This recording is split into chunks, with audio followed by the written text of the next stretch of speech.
오늘 은혜 받으실 하나님 말씀은 요한계시록 3장 18절에서 20절입니다. 계시록 3장 18절에서 20절, 신약성경 402페이지, 계시록 3장 18절에서 20절까지 우리 합독하겠습니다. 내가 너를 권하노니 내게서 불로 연단한 금을 사서 부요하게 하고 흰옷을 사서 입어 벌거벗은 수치를 보이지 않게 하고 안약을 사서 발라 보게 하라.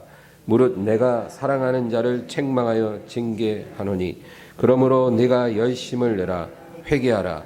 볼지어다 내가 문 밖에 서서 두드리노니 누구든지 내 음성을 듣고 문을 열면 내가 그에게로 들어가 그와 더불어 먹고 그는 나와 더불어 먹으리라. 아멘. 오늘 말씀 듣기 전에 우리 은혜 받기 위해서 한번 합심해서 기도하고 하나님 말씀 듣기로 하겠습니다. 다 같이 기도하겠습니다. 주여, 주여. 오늘 저는 세 가지 사야 할 것이라는 제목으로 은혜를 나누고자 합니다. 여러분, 성경에 욥기라고 있어요. 욥기. 이 욥기를 읽어보면 많은 것을 우리가 깨닫는데, 이 욥기에 보면 사탄이 어느 날 하나님 보좌 앞에 갑니다. 하나님 보좌 앞에 천사들이 이렇게 있는데 그 가운데 사탄도 있는 거예요.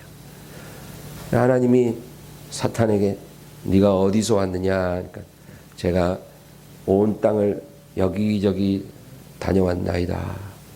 하나님이 네가 나의 종 욥을 보았느냐?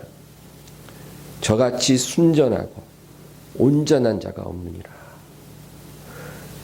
그러니까 사탄이 지당하신 말씀이라고 대답하면 좋겠지만 이 사탄은요, 성경에 참소자라 그래요. 참소자. 하나님 앞에서 우리 형제들을 밤낮 참소하는 자, 그렇게 성경에 말씀하거든요. 사탄이 제일 잘하는 게 참소예요. 그리고 거짓말. 사탄이 하나님이 욥을 칭찬하는 말을 듣고 가만히 있을 리가 없죠. 욥을 참소하는데 어떻게 하냐면 욥이 어찌 까닭 없이 하나님을 경외하리까. 주께서 그의 손으로 하는 바를 복되게 하사 그의 소유물이 땅에 넘치게 하셨음이니이다. 욥이 하나님을 저렇게 사랑하는 것은 까닭 없이 그런 게 아니라 하나님이 저의 손을 복되게 하사 저가 하는 일마다 잘되게 하시고 그 소유물이 땅에 널리게 축복해 주셨기 때문이 아니겠습니까? 다 얻어지는 게 있으니까 저렇게 하는 거예요. 그냥 생각 없이 까닭 없이 저럴 리가 없지 않습니까? 그런 거예요. 그러니까 하나님이 그렇지 않은데, 안 그럴 건데, 그러니까 그러면 한번 그 소유물을 다 걷어가 보세요. 욥이 하나님을 원망 하나 안 하나 한번 보십시다요. 여러분, 사탄이요 참소하는 기술이 대단해요. 하나님이 주권자잖아요. 그러니까 하나님이 허가가 떨어져야 참새 한 마리도 떨어지는 거예요. 할렐루야. 네. 여러분 두려워 마세요. 막 사람들이 병에 걸려 죽을까 봐 두려워하는데 생명의 주관자는 하나님이십니다. 하나님이 허락해야 가는 거예요. 허락 안 하면 갈 사람이 안 가요. 허락해야 가요. 좋은 일이든 나쁜 일이든 허락하셔야 일어나는 거예요. 그러니까 사탄이 그렇게 참소를 해도 하나님이 허락을 딱 하니까 사탄이 그 허락 받아서 일하는 거예요. 그래서 그러면 네가 그 욥의 재산을 한번 쳐봐라. 그러나 그의 몸에는 손대지 말지니라. 그렇게 하니까 즉시로 내려와서 사탄이 그냥 하루아침에 욥을 모든 재산을 날려버리는 거예요. 여러분, 이 사탄은 하나님과 성도 사이를 이간시킵니다. 그래서 이 사탄의 역사를 우리가 간파해야 돼요. 하나님 앞에 가서는 저 욥이 까닭없이 하나님을 섬기는 게 아니거든요. 이렇게 참소하고, 또 그 다음에 우리 앞에 와서는 또 뭐라고 속삭이냐면, 야 봐라, 니한테 이런 일이 생기는 거 봐봐. 하나님이 너를 사랑하면 이런 일이 생길 수가 있겠냐? 하나님이 너의 보호자고 너를 사랑하신다고 하면서 네 삶에 이런 일이 생기겠어? 하나님 안 계셔.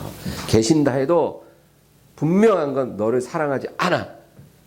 이렇게 우리 마음에 속삭이는 거예요. 그거를 믿어버리면 이제 큰일 나는 거죠. 그럼 이제 하나님을 원망하는, 서운해요. 하나님과 우리 사이를 이간시키는 게 참소자의 전공이에요. 여러분, 만약에 욥이 가난했었다면, 가난한 욥이 하나님을 지극히 경외하는 사람이었다면 가만히 있었을까요? 그러면 사탄이 하나님 앞에 가갖고 네가 욥을 보았느냐? 예, 저가 까닭없이 섬기겠습니까? 저렇게 가난하니까 의지할 데가 하나님밖에 없어서 하나님을 찾는 거예요.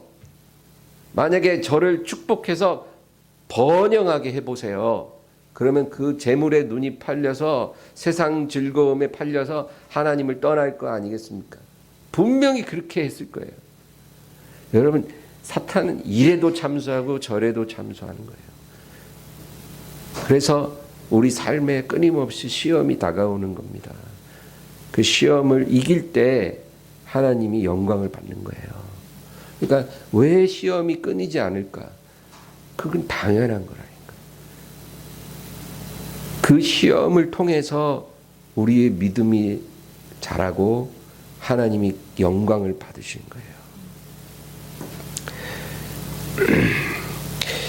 사탄이 가진 두 가지 전략이 있어요.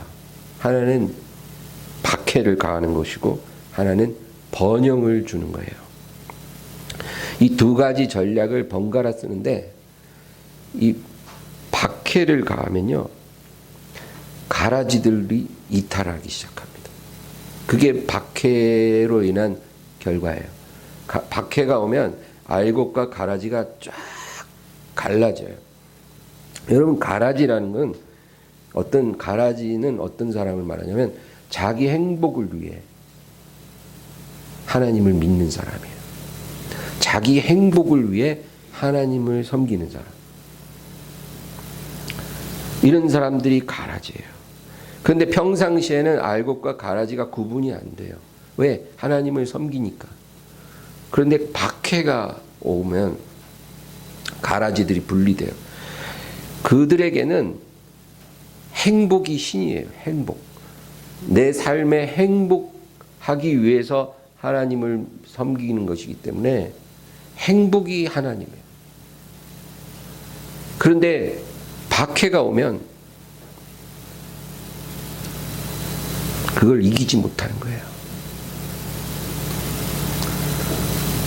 내가 하나님을 섬겨서 복을 받는다면 얼마든지 섬길 수 있는데, 내가 하나님을 섬기고 예수님을 섬겨서 직장에서 불이익을 당하고 사업에서 불이익을 당하고 여러 가지 안 좋은 일을 당하게 된다면 하나님을 섬길 수가 없는 거예요. 그래서 떨어지는 거예요.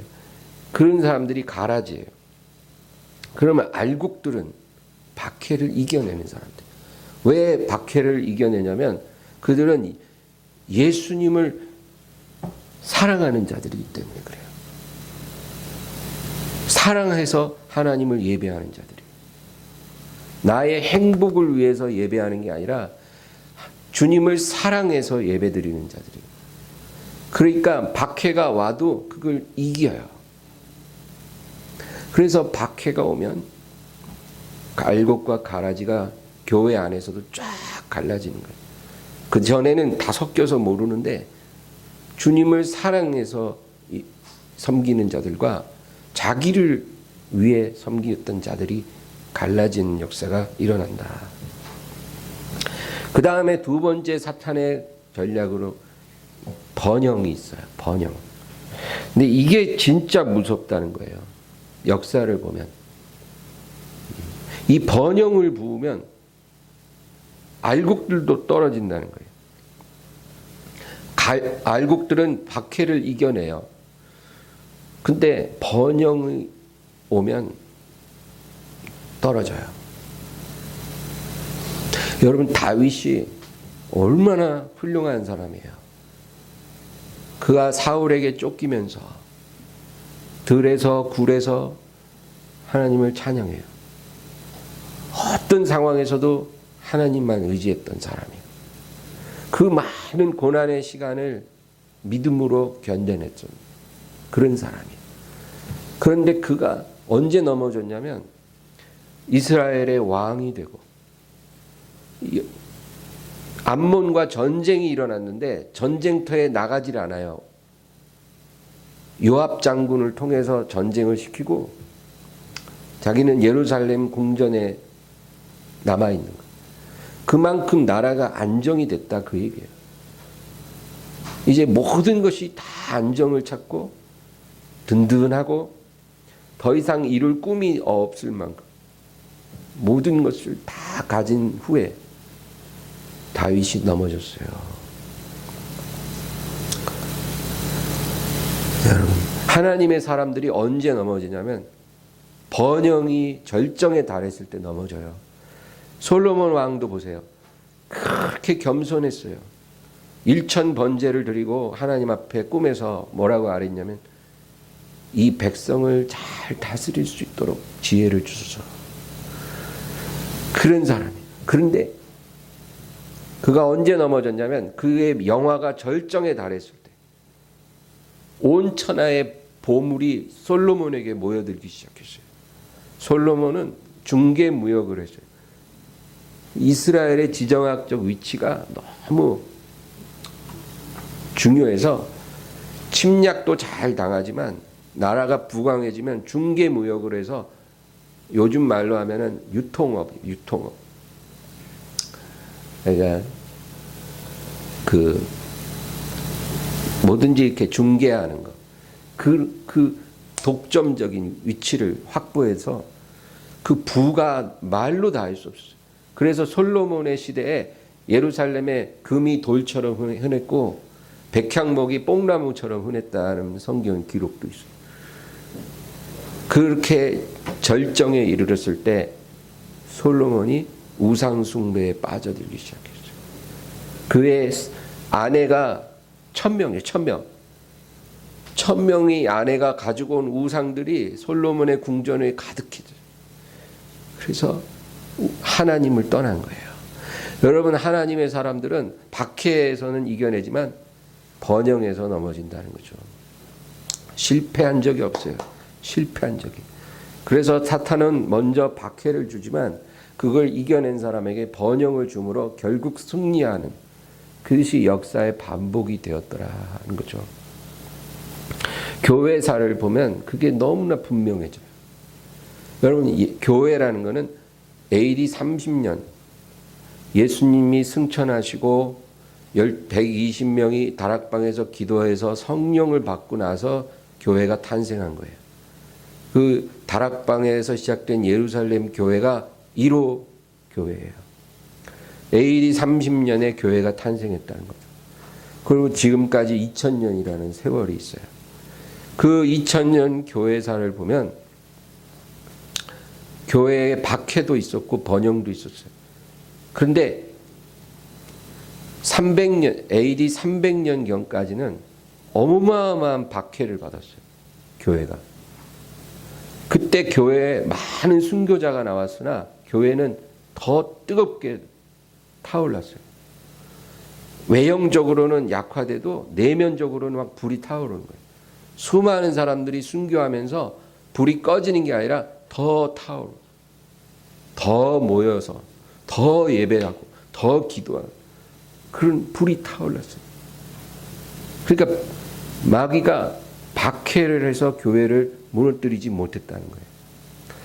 그래서 이제 전략을 딱 바꾼 게 AD 312년에 콘스탄티누스라는 사람이 로마 황제가 딱 되고 나서는 이제 상황이 완전히 바뀌었어요.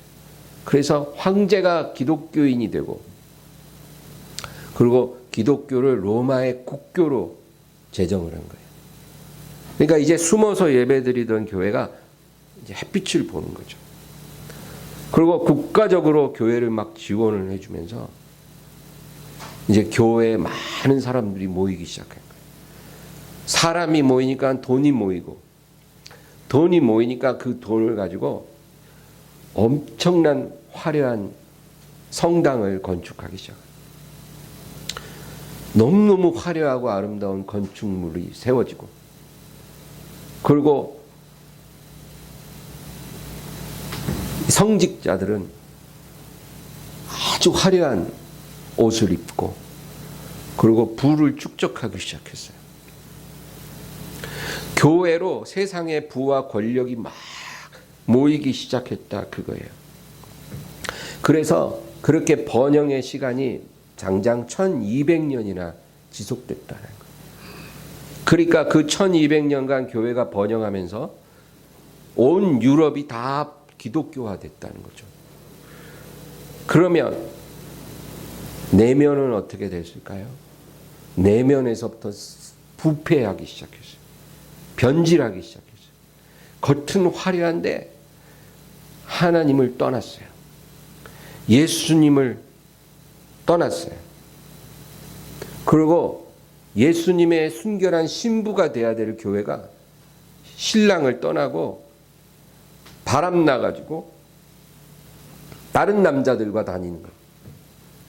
이 세상 권력, 명예, 부, 세상의 모든 즐거움들, 그런 것들에 취하기 시작했어요. 교회가.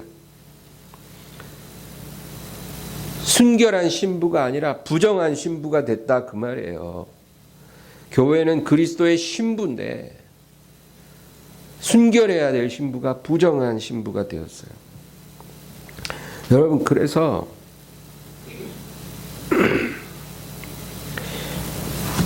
이 시간이 지나고 나서 하나님이 종교개혁을 일으켰어요. 1517년에 종교개혁이 일어난 거예요. 왜냐하면 교회가 너무 변질됐기 때문에 어떻게 할 수가 없어. 여러분, 교황들이 대부분이 매독 환자였다는 건 모르시죠? 교황 대부분이 매독 환자, 성병. 그러니까 그 1200년 동안 중세 교회는 예수님과 동행하지 않았어요. 그러니까 하나님이 1517년에 종교개혁을 일으켜서 순결한 성도들을 빠져나오게 하신 거예요. 그래서 그렇게 빠져나온 성도들이 세운 교회가 오늘날의 개신교회예요. 개신교회. 네.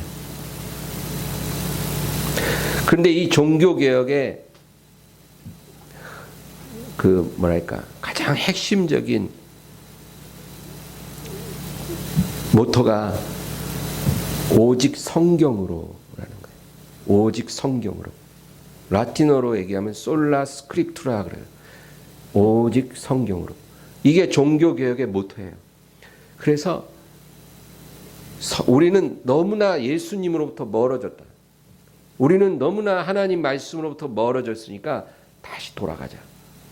그게 종교개혁이에요.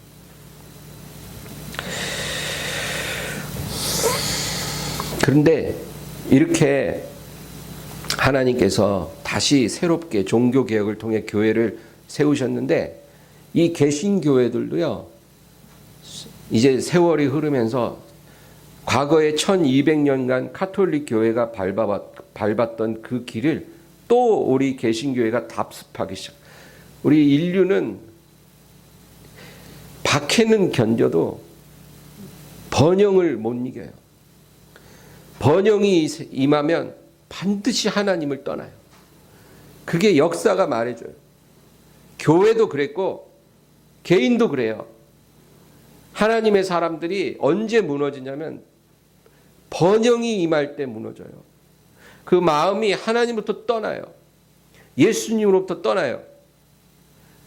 이 번영이 사탄의 가장 강력한 무기고 한 번도 실패한 적이 없었던 무기예요. 그가 딱 한 번 실패한 거는 바로 2000년 전에 예수 그리스도를 유혹할 때 실패했어요. 네가 나에게 절하면 이 모든 것을 너에게 넘겨주겠다 약속했거든요. 근데 예수님은 거기에 굴하지 않았어요. 사람들이 예수님을 왕으로 세우려고 했는데 예수님은 산으로 기도하러 가셨어요. 예수님만 그것을 이겨주지. 그리고 그분을 죽기까지 순종하는 사도들, 제자들은 승리했지만, 그러나 역사를 통해 보면 99.9%는 다 무너졌다라는 사실입니다. 오늘날 개신교회 역시 카톨릭의 뒤를 따르기 시작해서 이제 사람들이 모이고 돈이 모이니까 웅장한 건물을 막 짓기 시작해요. 교회들도. 그리고 그 교회에 모여지는 모든 사람과 헌금을 자랑하고 또 목회자들이 부를 축적하기 시작하고 세상의 권력과 명예를 탐하기 시작하는, 과거의 중세 유럽의 교회들이 행했던 그것을 오늘날 현대 개신교회들도 똑같이 답습을 하고 있다라는 사실이에요.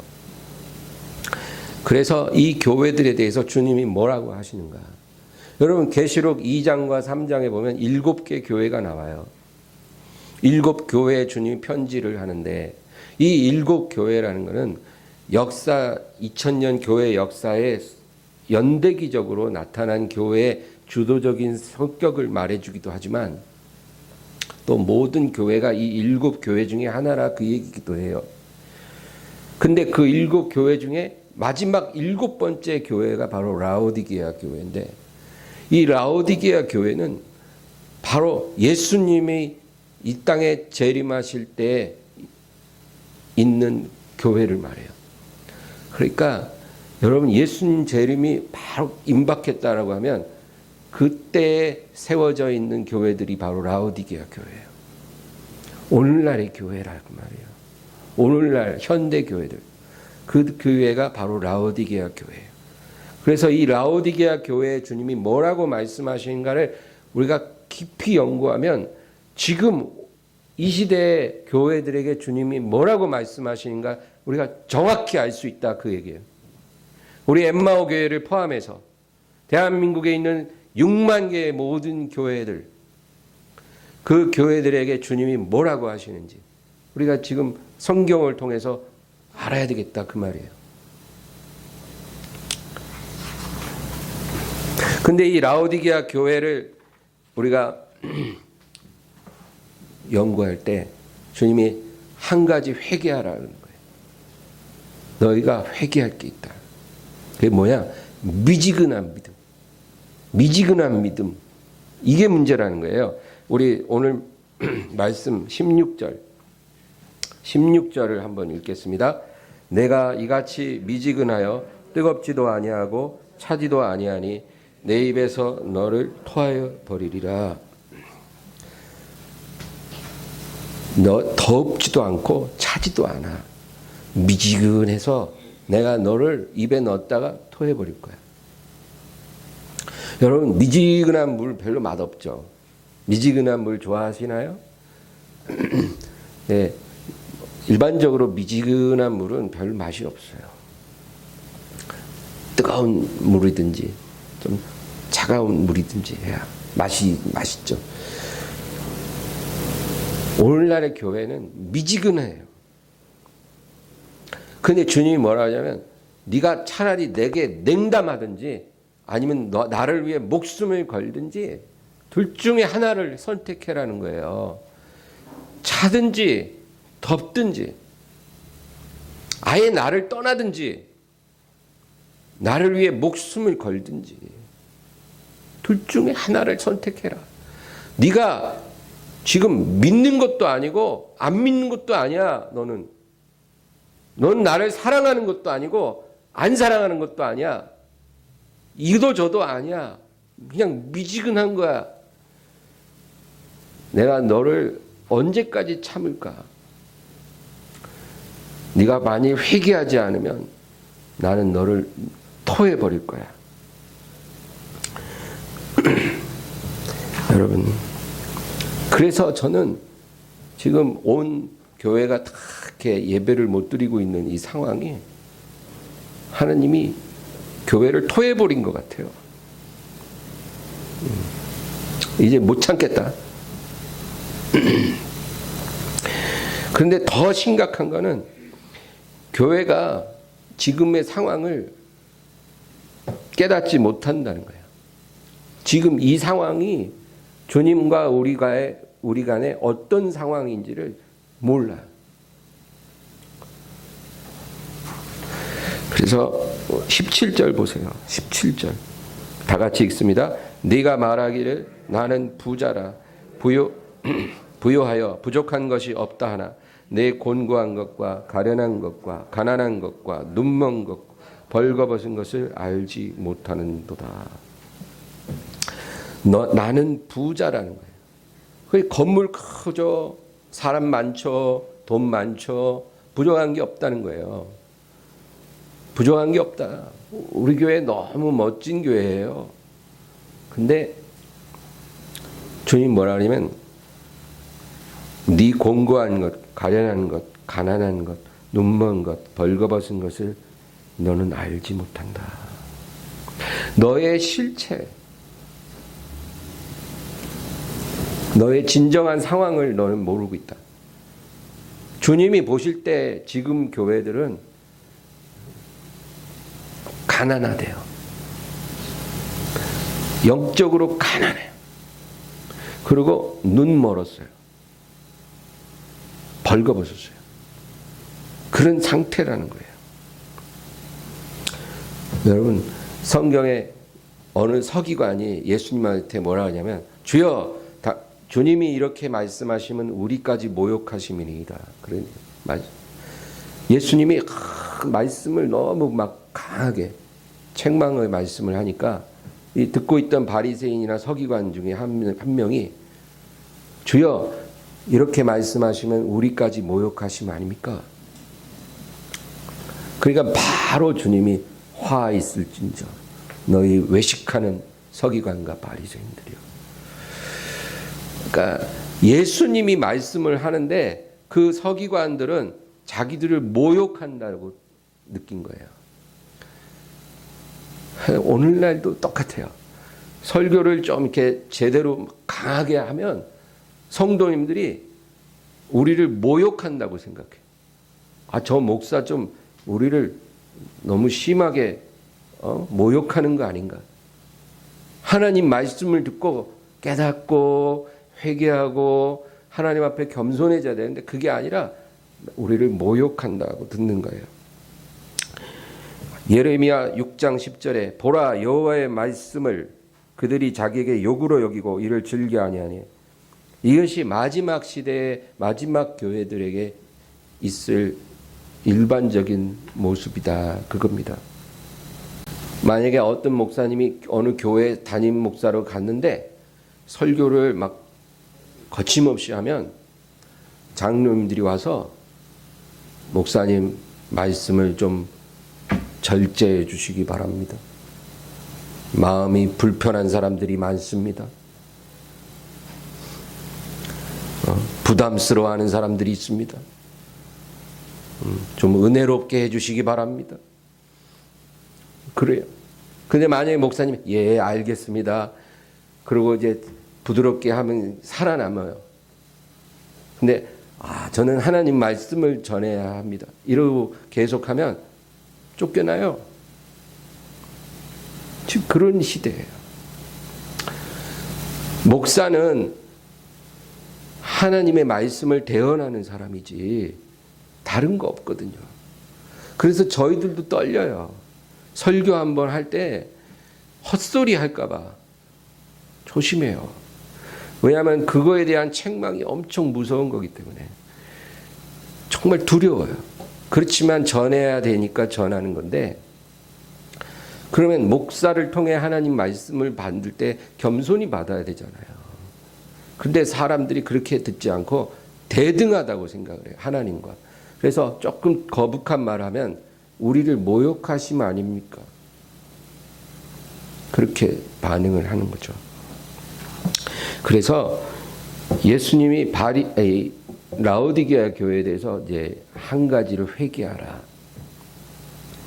미지근한 믿음. 그 회개하지 않으면 내가 너희를 토할 것이다.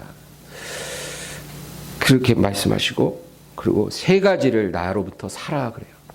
예수님께 사라는 거예요. 뭘 사라냐면 불로 연단한 금을 사서 부욕해 하고, 흰 옷을 사서 입어 벌거벗은 수치를 가리고, 안약을 사서 발라 밝히 보라. 18절 다 같이 읽습니다. 내가 너를 권하노니 내게서 불로 연단한 금을 사서 부요하게 하고, 흰 옷을 사서 입어 벌거벗은 수치를 보이지 않게 하고, 안약을 사서 눈에 발라 보게 하라. 이 세 가지를 나에게 사라는 거예요. 너희 마지막 때의 교회들아. 예수님 교회를 사랑하시거든요. 세 가지를 사라. 첫째가 뭐예요? 불로 연단한 금을 사라. 여러분, 세상이 주는 그런 금으로 부여하려고 하지 말고, 더 이상은 성도들이 하는 헌금 탐하거나 그런 거 버리고, 내가 너희에게 주는 불로 연단한 금을 가지고 부욕해 하라. 불로 연단한 금.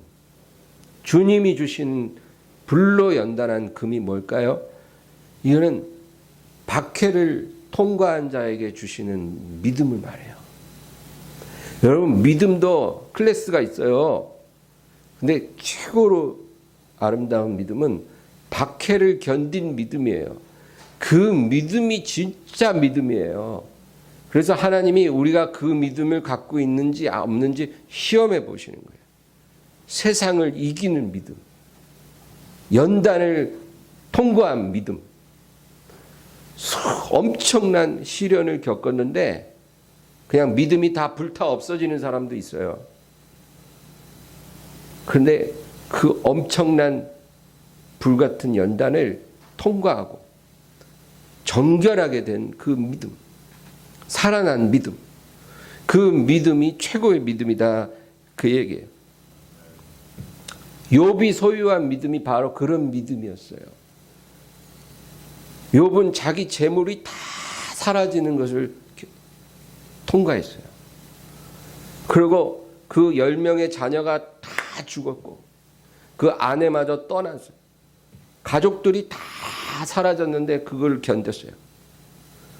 그리고 자기 몸에 병이 들었는데 그 병을 견뎠어요.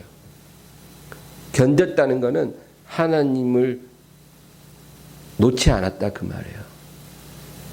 그거를 다 통과했어요. 그리고 결정적으로 그 오랜 시간 동안 하나님이 아무 응답도 안 해주고 아무런 위로도 안 해주고 아무런 도움을 주시지 않은 그 하나님의 침묵, 그 하나님의 침묵의 시간을 견뎌냈어요. 사람들은 그거 못 견뎌요. 너무너무 괴롭고 어려운데 하나님께 막 금식 기도하고 철야기도 하고 새벽 기도하고 난리를 치고 막 몸부림을 쳐요. 막 도와달라고. 근데 하나님이 팔짱만 딱 끼고 아무 일도 안 해요. 오히려 상황은 더 안 좋아지고 마음에는 너무나 괴로움만 가득하고 성령이라도 어떻게 좀 충만하게 주셔야 되는데 아무런 말씀 없어요. 하나님의 침묵을 이겨낸 믿음이에요. 여러분, 그래서 이 욥의 믿음이 정금 같은 믿음이에요. 앞으로 가도 그가 아니 계시고 뒤로 가도 아니 계시고 내가 좌로 돌이키나 배울 수 없고 우로 돌이켜도 하나님을 만날 수 없구나. 그러나 나의 가는 길을 오직 그가 아시나니 그가 나를 단련하신 후에는 내가 정금같이 나오리라. 이게 욥의 고백이잖아요. 이런 믿음이 하나님이 원하시는 믿음이라니까요. 그러니까 아예 하나님께 등을 돌리든지 아니면 욥처럼 믿든지 둘 중에 하나를 하라는 거예요. 미지근한, 믿는 것도 아니고 안 믿는 것도 아니고, 교회는 오는데 휴대폰만 보고 있고, 예배하는 것도 아니고 안 하는 것도 아니고, 그런 거 말고 분명하게 해라. 그러므로 너는 너의 미지근함을 회개하고 내게서 불로 연단한 금을 사서 부유하게 하라. 지금 마지막 때 우리 한국 교회에 필요한 금은 성도들의 헌금으로 세워지는 그 세상이 주는 금이 아니고 불로 연단한 믿음의 금이 필요하다. 그 말이에요. 우리 교회에 그 금이 필요한 거예요. 그 금이 없어. 돈은 많은데 주님이 주시는 그 금이 없어. 그러니까 너희는 가난하다는 거예요. 진짜 금이 없어. 가짜 금은 많은데. 근데 너희가 영적으로 얼마나 가난한지를 너희는 몰라. 그게 더 문제야. 가난한 걸 알아야 되는데. 그 다음에 두 번째가 흰 옷을 사서 벌거벗은 수치를 가리라. 여러분, 벌거벗은 수치. 우리가 지금 벌거벗고 한번 길에 나가보세요. 그러면 사람들이 다 쳐다볼걸요? 그리고 얼마나 우리를 조롱하겠어요. 저 사람 미쳤나 봐. 이럴 거 아니에요. 그 벌거벗은 수치잖아요. 이건 뭘 말하냐면 세상이 교회를 향한 조롱을 말해요. 조롱. 교회를 조롱한다니까요. 근데 우리가 주의 이름으로 인해서 조롱을 당하는 건 좋은 거죠. 그렇죠? 예수님도 그랬어요. 마태복음 5장에 내 이름으로 인하여 사람들이 너희를 핍박하고 욕하고 조롱하면 기뻐하고 즐거워하라. 하늘에서 너희 상이 큼이라. 너희 전에 선지자들을 사람들이 그렇게 대하였느니라. 그러니까 주님 이름으로 우리가 욕먹고 박해받는 거는 너무 좋은 거예요. 그 하늘의 상이 크다. 그러니까 편안하게 믿으려고 하지 마세요, 여러분. 하늘나라에서 보상받고 칭찬받으려면 그런 거 견뎌야 돼요. 그런데 문제는 지금 이 벌거벗은 수치는 그게 아니에요. 주의 이름으로 조롱받는 게 아니라 교회의 어떤 부도덕함, 파렴치함, 목회자들의 탐욕, 믿는 자들로 인한 여러 사기 사건, 횡령, 절도, 각종 추문, 이런 것들로 인해서 세상이 교회를 지금 조롱하고 있다는 거죠. 그러므로 내게서 흰 옷을 사서 입어 너희의 벌거벗은 수치를 가려라. 여러분, 세상의 눈에 비친 교회의 모습은 우리 예전에 동화책에 나온 벌거벗은 임금님하고 똑같아요. 그 임금님이 옷을 안 입고 탁 나갔는데 그 사기꾼들에게 속았어. 사기꾼들은 마귀 사탄이에요. 사기꾼들에게 속아갖고 옷도 안 입고 나갔는데 눈에 안 보이는 옷을 입었다고 착각한 거예요. 그래서 내가 임금이다 하고 보무당당하게 걸어가는데 사람들이 다 박장대소하고 난리가 났어요. 지금 교회가 꼭 그래요. 우리가 하나님의 거룩한 백성이다 하고 보무도 당당하게 나가는데 아무것도 안 입었어요.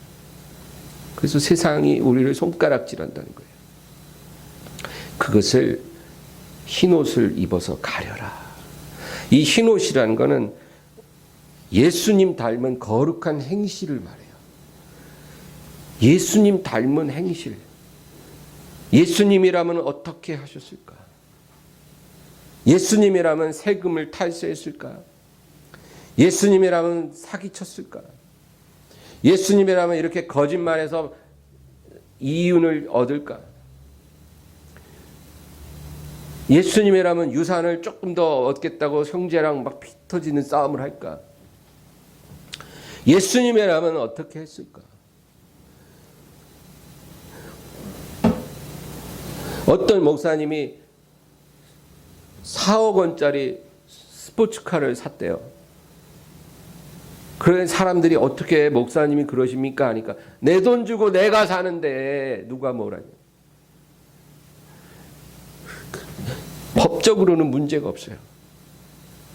예수님이라면 그런 차를 타셨겠냐? 그 생각을 왜 못하냐고요. 그렇죠?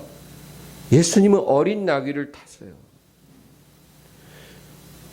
큰 나귀가 없어서 백마 좋은 말들 탈 수가 없었을까요? 원했으면 얼마든지 말 가지고 왔을, 마차 때까지 대령했을걸요. 예수님은 저 건너편 마을에 가서 매여 있는 어린 나귀를 데리고 와라. 일부러 가장 겸손한 것을 선택하셨잖아요. 예수님을 닮은 이런 거룩한 행실이 바로 우리가 입을 흰 옷이에요. 그 옷을 입어서 너희의 수치를 가려라. 이게 오늘날의 교회에 필요한 두 번째라는 거예요. 첫째는 연단을 통과한 믿음이 필요하고, 두 번째는 예수님 닮은 거룩한 행실의 옷이 필요하고, 셋째 마지막으로 안약을 사서 발라 보게 하라. 안약을 사서 발라서 너희 눈먼 것을 밝히 보도록 해라.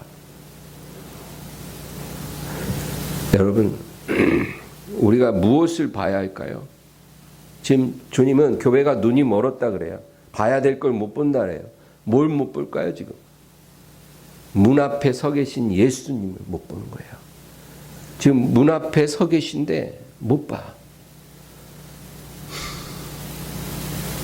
교회는 예수님의 신부고 몸이잖아요.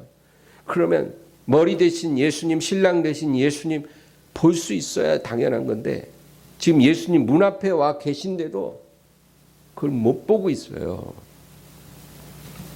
너무 바빠서, 너무 바쁘다는 거예요. 그래서 못 본대요. 눈먼 교회, 안약을 사서 발라 밝히 보라. 그래서 여러분 19절, 우리 19절을 읽겠습니다. 무릇 내가 사랑하는 자를 책망하여 징계하노니 그러므로 내가 열심을 내라 회개하라. 주님 우리를 사랑하신대요. 우리가 이렇게 형편없는데 우리를 사랑하시고 우리가 회복되고 치유되기를 원하세요. 네. 그런데 열심을 내라, 회개하라. 미지근한 믿음 버리고 회개하라.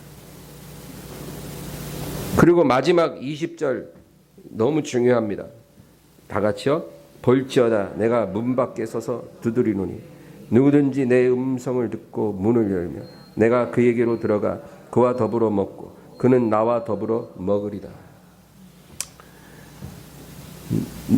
안약을 사서 눈먼 것을 보게 하라 했잖아요. 문 밖에 서서 두드리고 계시는 예수님을 보라 그거예요.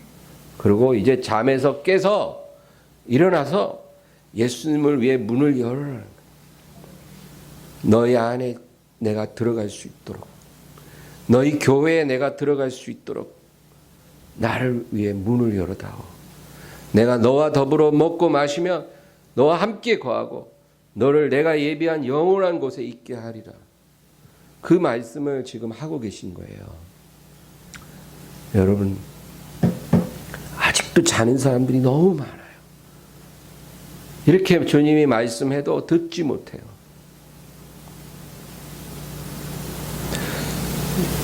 저와 여러분은 오늘 이 말씀을 통해 눈을 뜨기를 바랍니다. 벌거벗은 것을 가리도록 흰옷 입기 바라고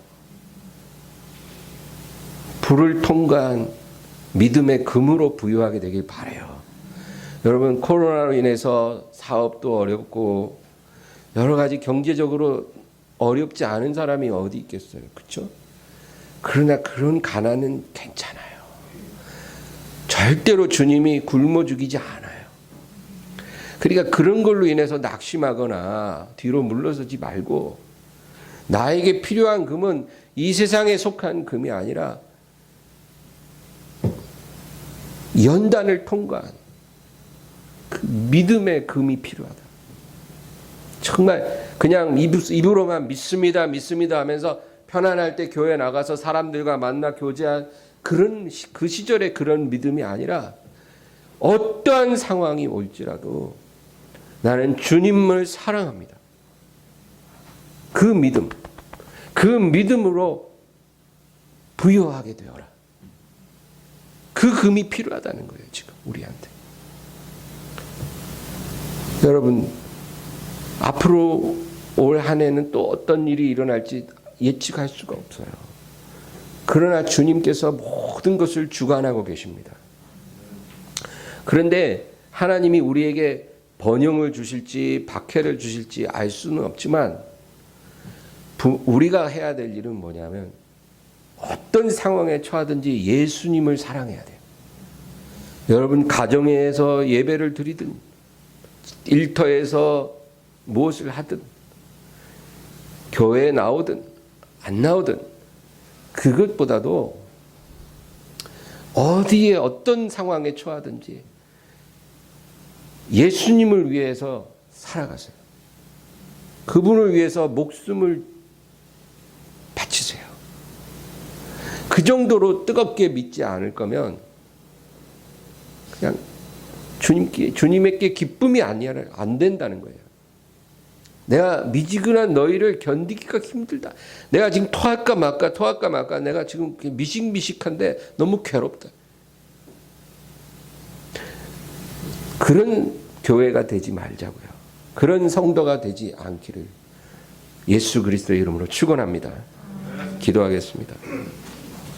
하나님 아버지, 오늘 이 새해 첫 주일을 축복하시고 저희들의 몸과 영혼을 새롭게 하옵소서.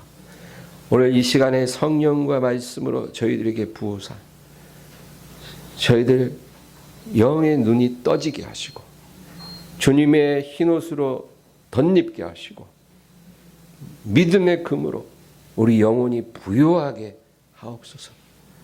하나님, 차든지 덥든지 온전한 믿음으로 하나님을 섬기는 저희들이 되게 하여 주시옵소서.